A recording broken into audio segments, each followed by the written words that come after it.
मित्र, तुम तो इतनी जीतोड़ मेहनत करते हो, फिर भी अपने परिवार का भरण पोषण नहीं कर पा रहे हो, क्या बात है?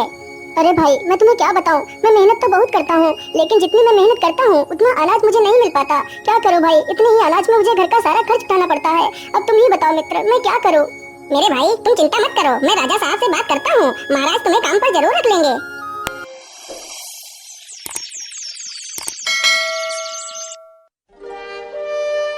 अगले ही दिन पन्ना लाल राजा से बात करता है। महाराज, वह बहुत ही ईमानदार है, वह हमारे साथ मिलकर इस बगीचे को और भी हरा भरा बना देगा। ठीक है पन्ना लाल, तुम कल ही अपने मित्र को अपने साथ लेकर आना। अगले ही दिन पन्ना लाल हीरा लाल को भी अपने साथ ले जाता है।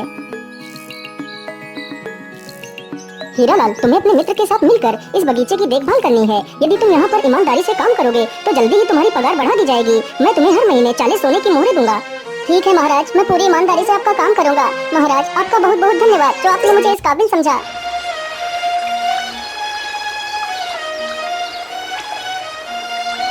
अगले ही दिन से हीरा लाल अपने मित्र पन्ना लाल के साथ काम करने लगता है। इसी प्रकार कई दिन गुजर जाते हैं।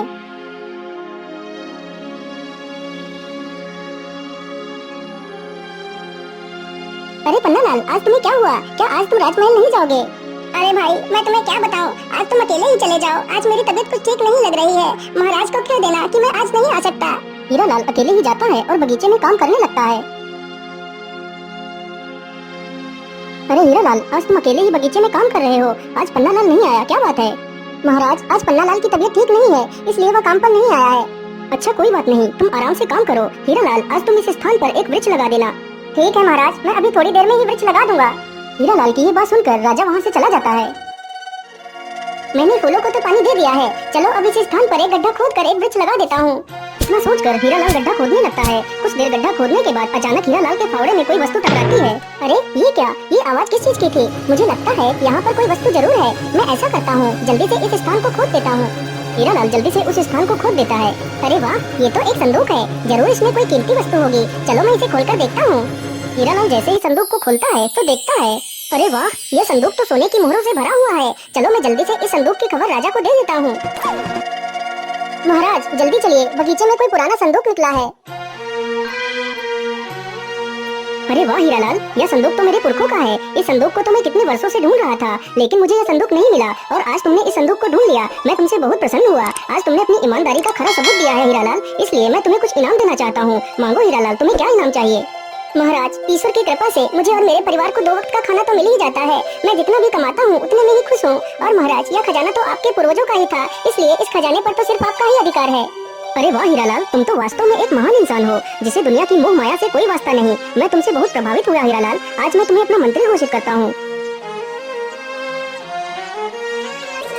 अगले ही दिन से हीरा लाल मंत्री बन जाता है। अरे सैनिक भाई, आज मेरा मित्र हीरा लाल काम पर नहीं आया, क्या बात है?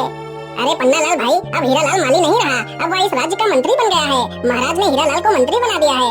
क्या मेरा मित्र मंत्री बन गया है? अरे वाह, इससे ज्यादा खुशी की बात मेरे लिए और क्या हो सकती है? सैनिक भाई, मैं अभी अपने मित्र से मिलकर आता हूँ। अरे नहीं पन्ना लाल, तुम अंदर नहीं जा सकते, चुपचाप जाकर अपना काम करो, तुम्हें अंदर जाने की कोई आवश्यकता नहीं है। लेकिन सैनिक भाई, वो तो मेरा मित्र है, तो मैं आखिर अपने मित्र से क्यों नहीं मिल सकता? पन्ना लाल के बार बार बोलने पर भी सैनिक पन्ना लाल को अंदर नहीं जाने देते।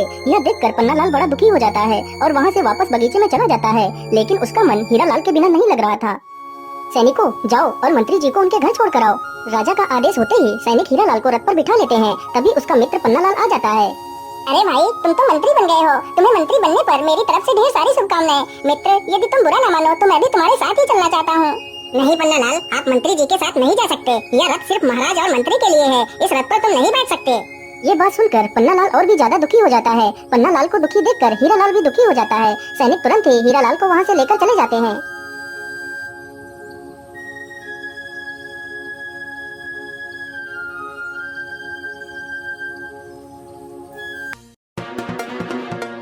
अरे ये क्या, ये वृक्ष अचानक से सूखने कैसे लगा? देखते ही देखते पूरा वृक्ष कुछ ही पलों में सूख जाता है। ये देखकर पन्ना लाल काफी ज्यादा परेशान हो जाता है। अरे ये क्या, ये तो सारा पेड़ सूख गया। महाराज को तो यह बगीचा अत्यंत प्रिय है, यदि बगीचे में कुछ हो गया तो महाराज मुझे नौकरी से भी निकाल देंगे। मुझे जल्दी से चलकर महाराज को सारी बात बता देनी चाहिए। पन्ना लाल तुरंत ही राजा के पास जाता है और सारी कहानी सुना देता है। लेकिन पन्ना लाल, आखिर अचानक से पेड़ कुछ ही पलों में कैसे सूख सकता है? इसका क्या कारण है? महाराज, ऐसा होना संभव है, यदि बगीचे के ऊपर से कोई पर वाला सर्प निकल जाए तो उस स्थान की सारी हरियाली धीरे धीरे नष्ट हो जाती है। लेकिन मंत्री जी, क्या इस रोग को रोकने का कोई उपाय नहीं है? महाराज, इसका उपाय तो है, लेकिन उपाय बड़ा कठिन है। मेरे साथ भी एक बार ऐसा हुआ था महाराज। मेरी फसल भी लगभग सारी नष्ट हो गई थी। तब मैंने एक साधु से इसका उपाय पूछा था। महाराज, काली कंजा वन में एक जादुई बोलने वाला पेड़ है। यदि उसकी पत्तियां मिल जाएं, तो उन पत्तियों का रस पानी में मिलाकर पौधों पर डालने से हमारा बगीचा पहले की तरह हरा भरा हो जाएगा। तो फिर ठीक है पन्नालाल, तुम जाओ और उस पेड़ की पत्तियां लेकर आओ। क्षमा कीजिए महाराज, लेकिन उस पेड़ से पत्तियां लाना सबके बस की बात नहीं है। वह वृक्ष पहले पहेलियां पूछता है, फिर अपनी पत्तियां देता है। तो इसमें और भी अच्छी बात है। आखिर मैं भी देखो पन्नालाल कितना बुद्धिमान है। महाराज, यदि आपकी आज्ञा हो तो मैं भी पन्नालाल के साथ जाना चाहता हूँ। नहीं मंत्री जी, यह छोटे मोटे कार्य तो हमारे नौकर भी कर सकते हैं। तुम्हें वहाँ जाने की कोई आवश्यकता नहीं। राजा इतना कहकर पन्नालाल को अकेले ही पत्तियां लेने के लिए भेज देता है। लेकिन हीरालाल अपने मित्र के लिए बहुत ही चिंतित था। पन्नालाल उस पेड़ को ढूंढते ढूंढते उसी काली कंजा वन में पहुँच जाता है।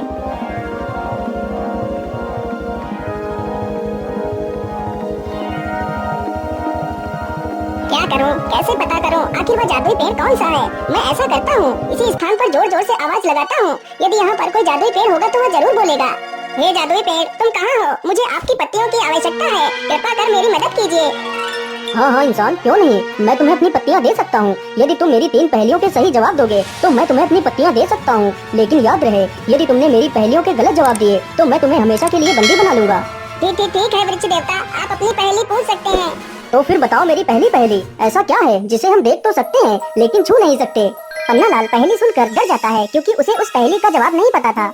मुझे लगता है तुम्हें मेरी पहेली का जवाब नहीं पता है। चलो मेरी दूसरी पहेली सुनो। मैं अलबेला कारीगर, काटू काली घास, राजा रंग सिपाही, सिर झुकाते मेरे पास। तथा मेरी तीसरी पहेली, खुशबू है पर फूल नहीं, जलती है पर जलन नहीं। लेकिन वृक्ष देवता, मुझे तो इन तीनों पहेलियों का जवाब नहीं पता है। अरे इंसान, तुमने तो मेरी एक भी पहेली का जवाब नहीं दिया, इसलिए मैं तुम्हें पत्तियां नहीं दे सकता और वादे के अनुसार तुम्हें बंदी बनाना पड़ेगा। इतना कहकर वृक्ष पन्नालाल को बंदी बना लेता है। उधर पन्नालाल का मित्र हीरालाल पन्नालाल से मिलने के लिए तरकीबें सोच रहा था।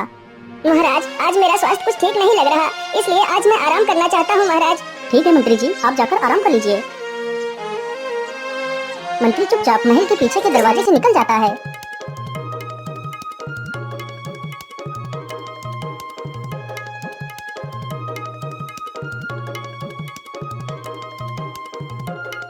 हीरालाल उसी जादुई पेड़ के पास पहुंचकर देखता है कि उसका मित्र पेड़ पर ही बंदी बनकर एक पिंजरे में बंद है।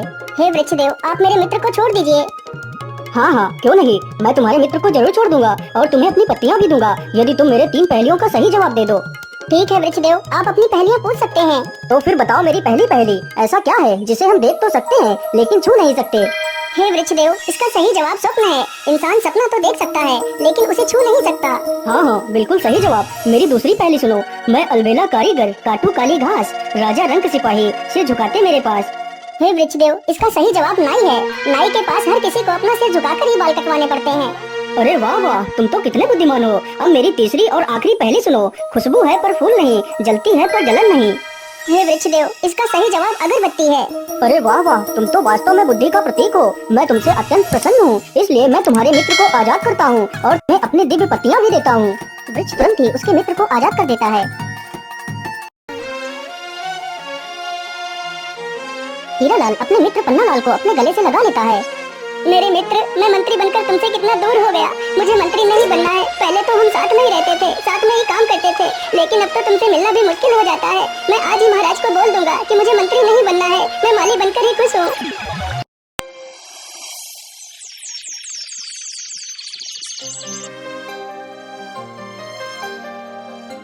लेकिन मंत्री जी, आप मंत्री क्यों नहीं बनना चाहते? इस पद के लिए तो लोग पागल हो जाते हैं, लेकिन तुम ऐसा क्यों करना चाहते हो? महाराज, मैं मंत्री बनकर अपने मित्र को खोना नहीं चाहता। यदि मैं आज उस वृक्ष के पास नहीं जाता तो मेरा मित्र वापस लौटकर कभी नहीं आ पाता। मैं मंत्री बनकर अपने मित्र से पूरी तरह अलग हो चुका हूँ। अब मैं अपने मित्र को नहीं खोना चाहता, इसलिए मैं मंत्री नहीं बनना चाहता महाराज। मुझे एक माली बनकर ही रहना है। हीरालाल की ये सारी बातें सुनकर राजा भी भावुक हो जाता है। वाह हीरालाल वाह, तुम तो नाम के ही नहीं बल्कि सच में एक हीरे हो। मैं तुम्हारी मित्रता को प्रणाम करता हूँ। आज से तुम हमेशा अपने मित्र के साथ ही रहोगे। इस प्रकार हीरालाल और पन्नालाल फिर से दोनों साथ में ही काम करने लगते हैं।